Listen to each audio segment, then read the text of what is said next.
We have a big show for y'all today. We got a story about Princess Cruise Lines. I got a story about CDC. And I have got a big story on Royal Caribbean. They have finally released some protocols for July sailings. And we're going to get into it right after this.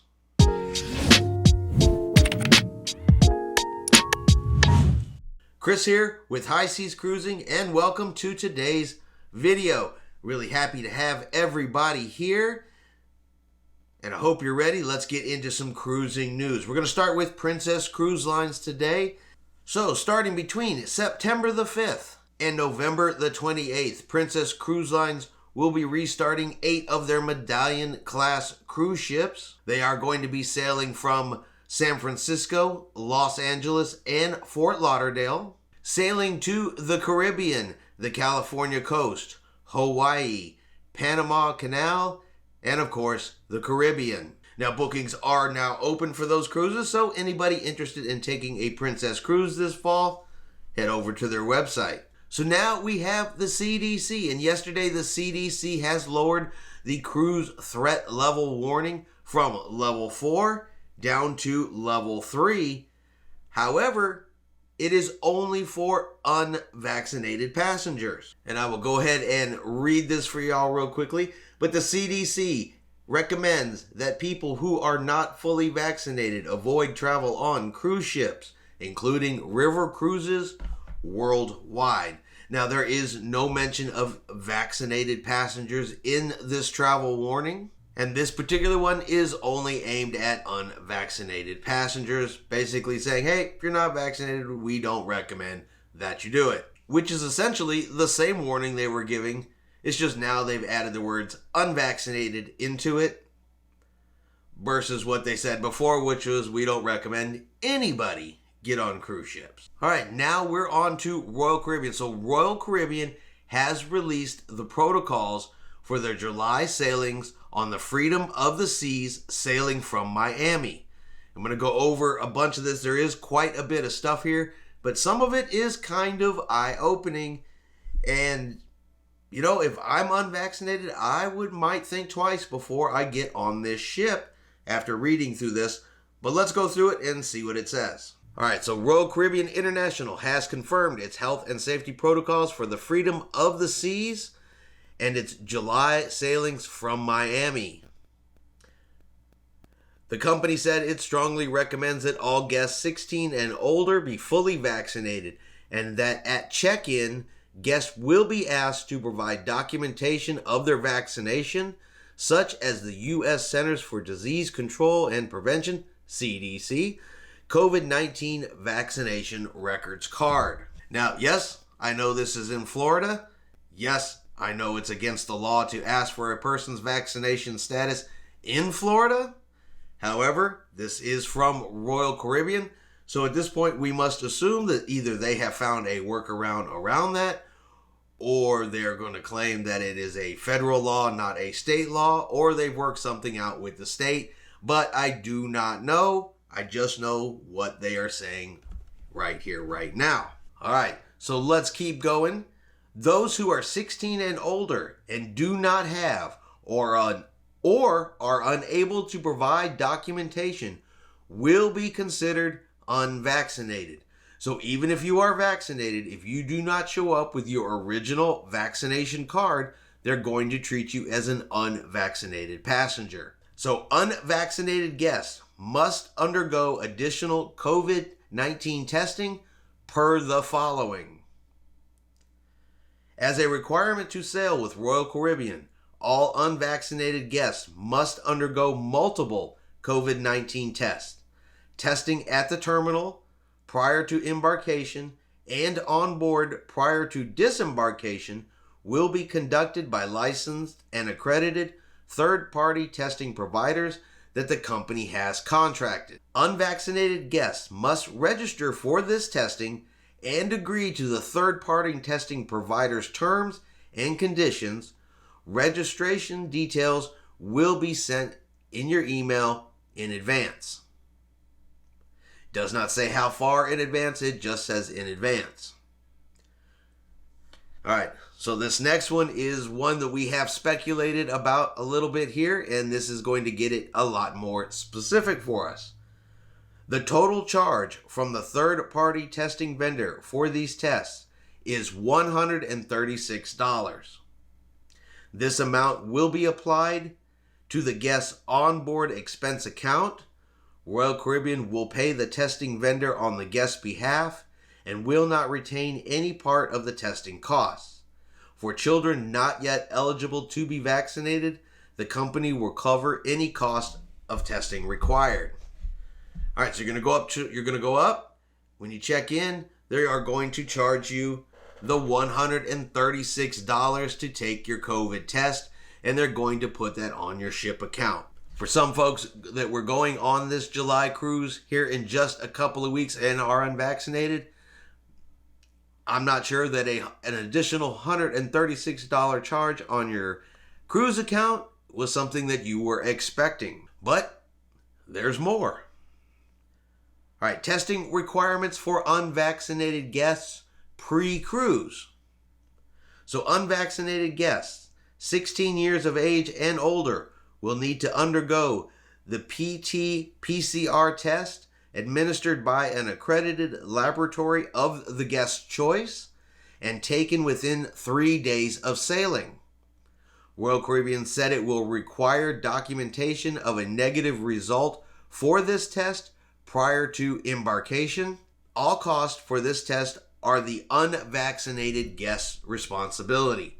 So not only are you paying the $136 at the cruise port, if there is any cost to take a test 3 days prior to sailing, that cost goes on you as well. So at the cruise terminal itself, unvaccinated guests 2 years of age and older are required to take the PT-PCR test when checking in at the terminal, which will be administered by a testing vendor.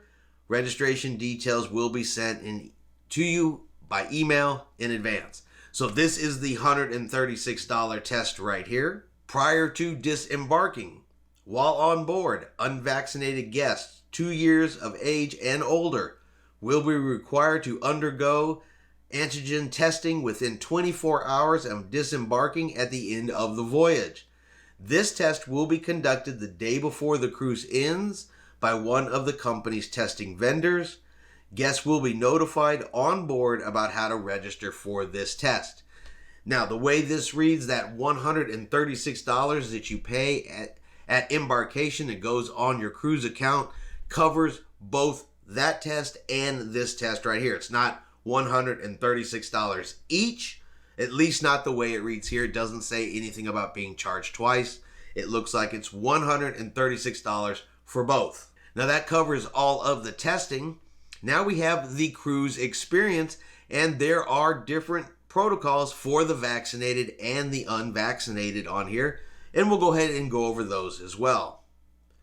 So Royal Caribbean said that vaccinated and unvaccinated guests are required to wear masks indoors unless seated and eating and actively eating or drinking. So both vaccinated and unvaccinated will be required to wear masks indoors. This is the answer to how are they going to determine who's vaccinated and who's not as far as wearing the mask.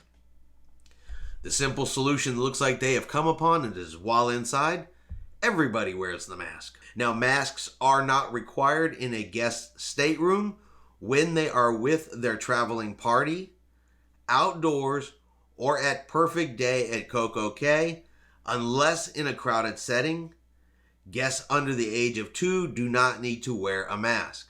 Number 3, masks won't be required for vaccinated guests when in venues, bars, lounges, restaurants, and entertainment, or at events designated for vaccinated guests only.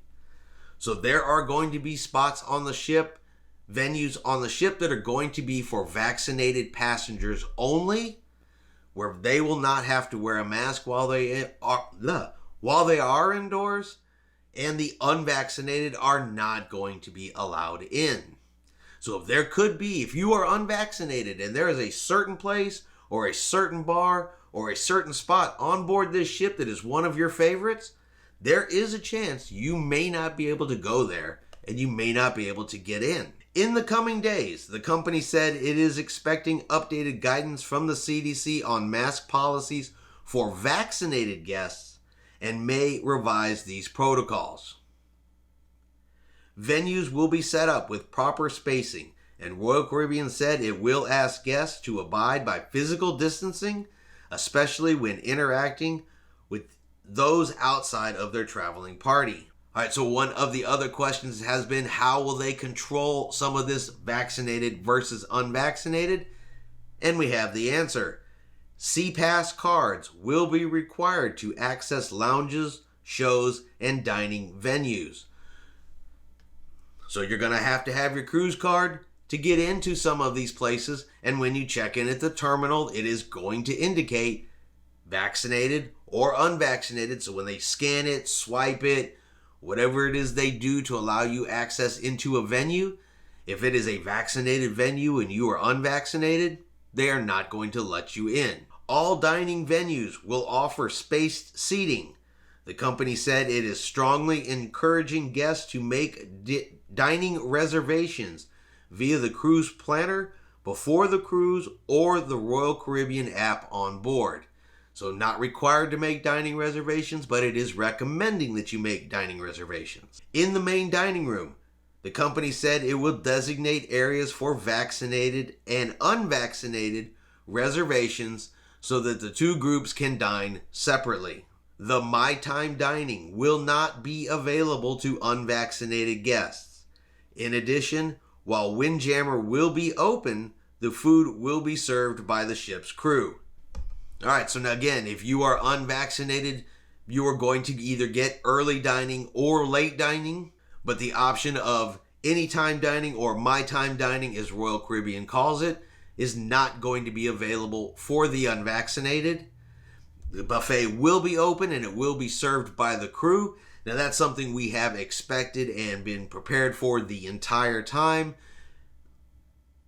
So the buffet comes as no surprise, and personally, between me and y'all, I like the idea of the crew serving the food, whether we're in a pandemic or not. One too many times I've seen people stick their dirty paws, touch stuff in the buffet that they shouldn't touch. Kind of a little pet peeve of mine. I think it's really gross and disgusting. So the crew serving the food, that one is okay by me, and they can keep that one as far as I'm concerned. Venues will offer spaced seating and more showtimes throughout the sailing. Select showtimes will be for vaccinated guests and others for vaccinated and unvaccinated guests. More information will be provided on board. So there's going to be shows that are for vaccinated only, and then there's going to be shows that can be a combination of vaccinated and unvaccinated only. Based on these rules, I would assume that if you go to a fully vaccinated show, no mask is going to be required. If you go to a vaccinated and unvaccinated show, and it is indoors, even if you're vaccinated, you're still going to be wearing a mask. So keep that in mind. All guests are subject to restrictions and requirements as defined by local authorities in the ports the ships visit. And they have stated it is reasonable to expect that unvaccinated guests will be subject to stricter protocols than vaccinated guests. And there you have it. That is currently the protocols for Royal Caribbean's July sailings on the Freedom of the Seas. Now, there are several other cruise ships starting in July. These are specific to the Freedom of the Seas, but they are probably going to be the blueprint, at least, for what you're going to see on all of Royal Caribbean ships. Doesn't make a lot of sense to make protocols for this ship and make protocols for this ship, at least on ships that are sailing with both vaccinated and unvaccinated passengers. So my question is, if you are unvaccinated and you are thinking about taking this cruise with these restrictions, as Royal Caribbean has put them out, is it even worth going? It just doesn't sound like you would have the same opportunity, the same options, and the same freedoms that a vaccinated cruiser would have. So what do you think? I'd like to know. Leave your answer in the comments below. All right, well, I hope you have enjoyed today's video. If you have, do me a favor, let's smash that like button. Have yourself a great day, and we will see you out on the high seas.